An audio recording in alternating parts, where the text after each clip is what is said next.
Salve galera tricolor, beleza? Hoje no nosso vídeo a gente vai falar rapidinho aí um pouco sobre o jogo de quarta-feira contra o Flamengo lá na Vila Belmiro. Algumas polêmicas aí que estão surgindo aí nos últimos tempos, né, nos últimos dias, em relação ao jogo, em relação à entrevista coletiva do Hernan Crespo. Também depois teve a coletiva do Abel, a gente vai fazer um linkzinho aí das coisas, né? E ver aí como é que tá o panorama do São Paulo em relação ao Campeonato Brasileiro e os anseios aí, né, os objetivos do São Paulo pro restante do campeonato. Fora isso, não tem mais tanta notícia assim pra gente dar, né? O finalzinho do ano do São Paulo aí tá bem melancólico, como eu já falei em outros vídeos. A gente não disputa título de nada. Nosso título é a disputa aí pela pré-Libertadores. Muito pouco para a história do nosso tricolor, mas é o que temos, é o que sobrou. Antes de começar então com os assuntos, peço aquela forcinha para vocês aí, para quem tá gostando do conteúdo. Tô tentando melhorar aí cada dia mais o conteúdo para vocês, o formato, trazer cada vez mais informações, mas peço aquela forcinha, clica no joinha aí para curtir o nosso vídeo, compartilhe o vídeo com os amigos, aquele grupo de São Paulinos que geralmente a gente sempre tem aquele grupão de São Paulinos aí para discutir as partidas, então manda lá que é bacana essa discussão, tem bastante discussão nos comentários sobre as partidas, sobre os vídeos que eu ando colocando por aqui, então é bem bacana essa interação. E segue o canal aí com a gente também, para a gente poder aumentar o tamanho da nossa comunidade, aumentar o alcance dos nossos vídeos. Conto com a ajuda de todos vocês e vamos lá para o conteúdo do nosso vídeo hoje. Bom, vamos começar falando da partida, né? Quarta-feira, São Paulo 2, Flamengo 2. Começamos na frente ali no comecinho do jogo, falha do sistema defensivo do Flamengo, mas rapidamente a gente tomou o gol de empate naquele pênalti. Sinceramente, para mim foi pênalti, tá? Eu não vou aqui ser hipócrita ao ponto de dizer que não foi. Eu entendo sim que foi pênalti, mas aí tem uma outra discussão em cima disso, mas eu vou deixar para depois. Seguindo a partida, tivemos a expulsão. Não, primeiro a expulsão não, primeiro tomamos o gol da virada, né? O gol do Samuel Lino. Uma jogada ali, uma bola cruzada, fez o gol de cabeça. Faltou alguém acompanhar ali na cabeçada, talvez o Rafael sair com um pouco mais de atitude ali para acabar não tomando aquele gol, mas nada assim que dá pra gente colocar como falha muito grande de alguém, né? Mais qualidade mesmo ali do Flamengo, que é um baita time. E aí depois, com a expulsão do Plata, né, o São Paulo foi para cima e conseguiu fazer o gol de empate. Uma jogada ali, a bola acabou sobrando, mas o Mike entrou muito bem, conseguiu dar aquele passe de primeira e o Ferreirinha complementou pro gol, fazendo aí o gol de empate. 8º gol do Ferreirinha na temporada, falta 2, hein, craque Neto? Falta 2 pra Tanguinha, hein? E vamos ver, espero que ele faça, né? Pelo bem do entretenimento, seria legal ele fazer esses 10 gols aí pro Neto fazer o programa de Tanguinha. Boa. E aí o final do jogo, São Paulo tentou martelar um pouquinho ali com um jogador a mais, faltou uma inspiraçãozinha maior ali no terço final do campo para conseguir a virada. Ficou essa sensação aí de que dava, né, rapaziada? Dava para o São Paulo ter virado essa partida e ter vencido aí o Flamengo por 3-2, que seria muito importante para a gente, em especial na briga aí pela vaga na Libertadores, na pré-Libertadores, né? No G7, que já é garantido que vai abrir por conta de Flamengo e Palmeiras disputando a final da Libertadores.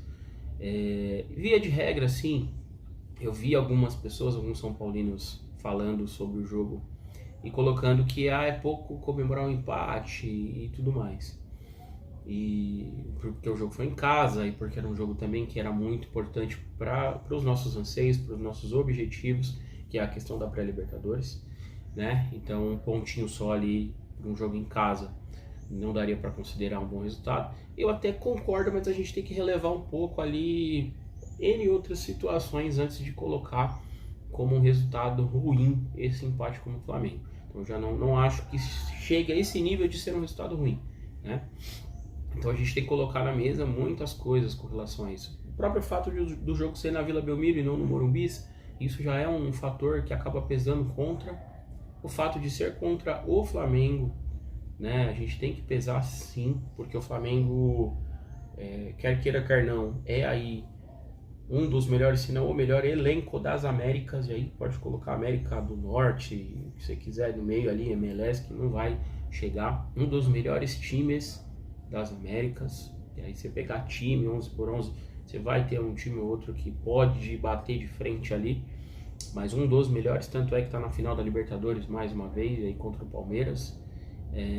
Então assim, poxa, é difícil você colocar aí que esse resultado desse empate é um resultado ruim dado tudo isso, né? Estrutura do time, o time em si. Cara, eu não consigo concordar com quem acha que não dá para se tirar algo de bom desse empate, ou de achar que esse empate foi um resultado bacana aí pro São Paulo. Ainda mais o São Paulo vindo do jeito que vinha, com tantos desfalques que tinha, né? Depois aí de tantos jogos aí não muito bons, né? Melhorou, teve uma evolução legal agora nas últimas partidas, mas eu não concordo com essa galera aí que tá querendo colocar esse resultado meio que como um resultado muito ruim, um resultado de se jogar fora. Não acho, mesmo tendo sido mando nosso essa partida. Eu acho que tem que ponderar tudo isso. O Flamengo tá aí, como eu já falei, né? Final da Libertadores, disputando cabeça a cabeça o brasileiro, um dos melhores elencos, dinheiro, torcida, arbitragem, enfim, e por aí vai.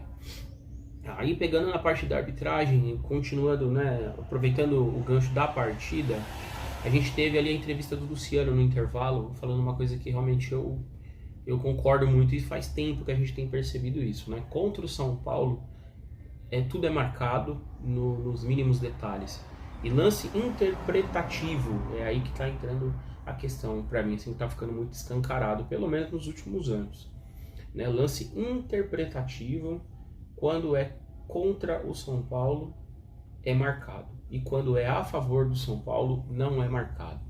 No próprio jogo do Flamengo, eu vi depois imagens que outras pessoas colocaram, porque no momento da partida eu não vi isso, sinceramente não me atentei. A transmissão também não mostrou e nem falou. Um puxão, né, que começa fora da área, mas termina dentro da área, no Luiz Gustavo. Um lance em que ele toca a bola, não lembro ali quem que estava do lado esquerdo ali naquele momento, se era o Ferreirinha ainda, ou se era outra pessoa, mas ele toca a bola e ele vai seguir na jogada para dar opção. Ele é puxado, começa fora da área, termina dentro. Então marca-se nesse tipo de caso onde termina a falta, né, e não onde começa. Mas não foi marcado nada, não foi revisado nem nada. É um lance interpretativo, na minha visão. Sim, por que interpretativo? Porque você precisa entender ali se o Luiz Gustavo realmente ia participar da jogada, se teve algum impacto de fato na jogada, né, para você marcar aquele puxão.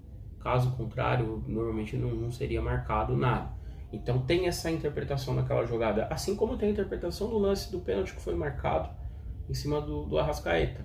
É um lance interpretativo, é uma situação ali nas costas que eu já vi muita gente falar que daquele jeito não é pênalti. Eu já vi tranco nas costas muito mais forte e assintoso não sendo marcado pênalti.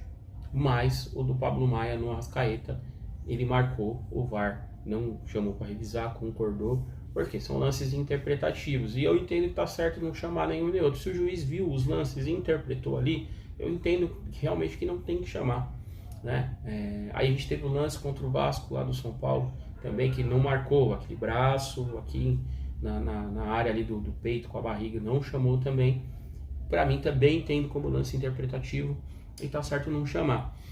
Mas o que chama a atenção é isso, é que pelo menos esses três, porque aí eu não vou puxar mais atrás, porque nós vamos pegar o do Palmeiras que nem interpretação tem. Aí o juiz arrumou alguma coisa para inventar que tinha interpretação naquele lance, né, do Tapia, inventar uma interpretação de falar que ele não ia participar da jogada, que não chegaria na bola, enfim, loucura. Mas vamos colocar ele também. Então são 4 últimos lances aí de pênalti interpretativos em jogos do São Paulo, ou que pelo menos arrumaram algo para fingir que era interpretativo. 3 seriam pênaltis a favor do São Paulo. A interpretação foi de que não era para marcar e nem chamou no VAR.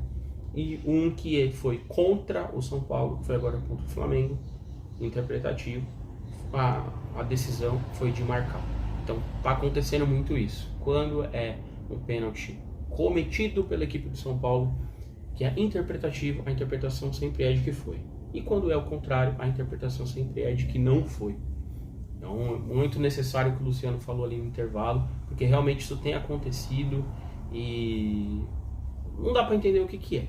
Não dá para entender, porque o São Paulo é um clube gigante, Tem ali o Luciano, que está sempre cobrando. Tudo bem que o resto do time é um pouco mais passivo, né? Diferente do Palmeiras, que quando dá uma nhaca ali, junta todo mundo em cima do juiz e tal. O Flamengo também, são times aí que tem também uma poderio aquisitivo, questão de mídia, né? Tem o Corinthians aí também que pode entrar nessa discussão, né? Então o São Paulo, acho que fora das 4 linhas aqui é o grande problema, né? Precisa melhorar urgente isso daí, tá bem complicado. Mas fala aí o que vocês acham sobre essa questão e também sobre o jogo, né? A gente comentou aí sobre o jogo rapidinho. Eu acho que foi um resultado legal, só não foi muito bom justamente porque o Fluminense venceu, então acabou abrindo aí mais uma distância para o G7, e então isso acaba gerando uma sensação de que o resultado em si não foi tão bom, mas a gente tem que ponderar aí o adversário que a gente enfrentou e todas as circunstâncias da partida. Então comenta aí o que vocês acham sobre a partida e sobre essa questão de arbitragem. Agora vamos pular para uma outra questão, que é a parte da coletiva do Hernan Crespo. Muito necessário tudo que ele falou ali, lúcido e necessário. Só acho complicado que ele tenha que vir se expor e falar esse tipo de coisa, né? Não deveria ser o papel dele. Aliás, não é o papel dele, mas ele tomou a frente de fazer isso, porque ele percebeu ali que era necessário isso acontecer, mas isso tinha que partir da diretoria, né? Seu Júlio Casares e Companhia Limitada. E eles que teriam que fazer esse papel, mas não fizeram. Infelizmente, temos o Hernan Crespo para fazer isso, colocar a gente aí no nosso devido lugar, para que todo mundo entenda qual é a verdadeira realidade do São Paulo Futebol Clube.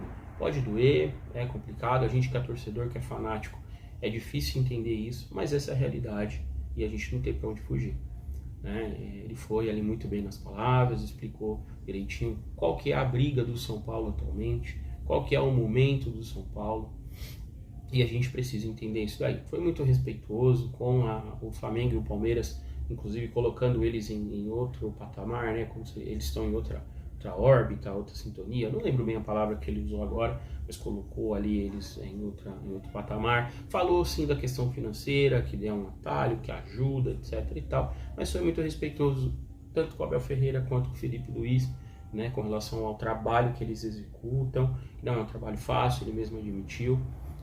Mesmo os jogadores tendo as peças, o treinador é muito importante, ele precisa encaixar, fazer jogar, então não é assim. E aí vem o seu Abel Ferreira no dia seguinte, pós-jogo contra o Santos, né, com aquela ironia e aquela cara lavada dele. Não sei se ele não entendeu, não quis entender, se levaram para ele só cortes, só partes, ou se ele só tá ali pelo que ele ouviu de alguém, e deu uma entrevista ali, mais uma para a coleção do seu Abel Ferreira, na minha visão, é bastante infeliz e bastante incoerente. O cara é um baita treinador, o melhor do Brasil, já falei isso em outros vídeos, o melhor do Brasil disparado há tempos, mas particularmente ele como pessoa, quando ele vai ali dar entrevista e falar e dar as suas opiniões pessoais, a sua maneira, não é legal, não é um tipo de pessoa que me agrada. Os palmeirenses se agradam porque tá lá e tá ganhando, então quando tá ganhando, vamos ser bem sinceros, né? A gente não tá nem aí porque o cara fala ou deixa de falar, se tá certo, se tá errado. E outra, tá atingindo o adversário, técnico do adversário, jogador do adversário, a gente também não vai ligar. E se eu fosse palmeirense e estivesse lá, eu também não ia ligar. Então não tô aqui falando de torcedor palmeirense, não, eu também não iria ligar. Mas muito infeliz, né? A forma com que ele colocou ali. Colocou em patamar de igualdade a época que ele chegou no Palmeiras e a época do Crespo chegando no São Paulo lá atrás.